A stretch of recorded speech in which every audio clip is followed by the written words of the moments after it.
Shalom, amani na za upendo, amani kwa watu ambao wanaonisikiliza mahali wapapo popote walipo duniani.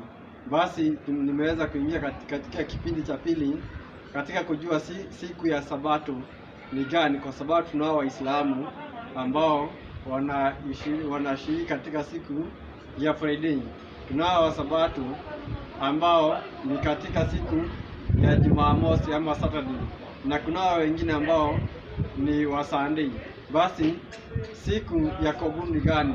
Ili tukaweze kujua siku ya kuabudu, kwanza katika mitume ama katika hii Biblia ambayo tunayozungumzia, hakuna yeyote ambaye ashaiuliza siku ya Sabato ni gani, kumaanisha wote waliishi kujua hiyo Sabato ni gani, hiyo siku ya Sabato ni gani.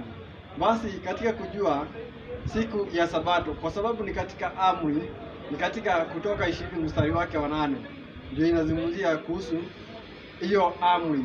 Kitu ya kwanza, kuna kitu ambacho watu wengi hakielewi.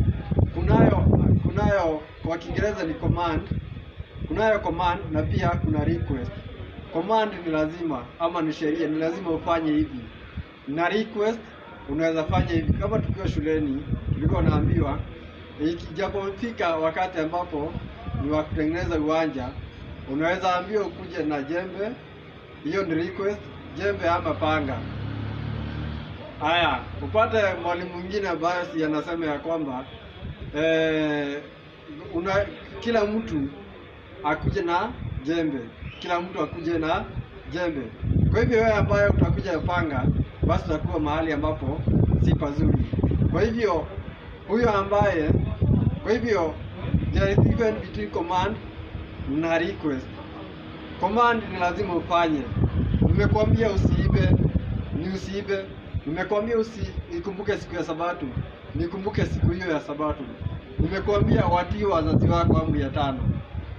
Hivyo ambavyo Mwenyezi Yahweh katika amri hizo 10, hivyo tu katika hii amri ya 4 ndivyo ambavyo ilivyo. Kwa hivyo si request, ni lazima. Kwa hivyo kwa sababu ni Mungu wewe mwenyewe. Je, tunawezaje kujua hii siku ni gani?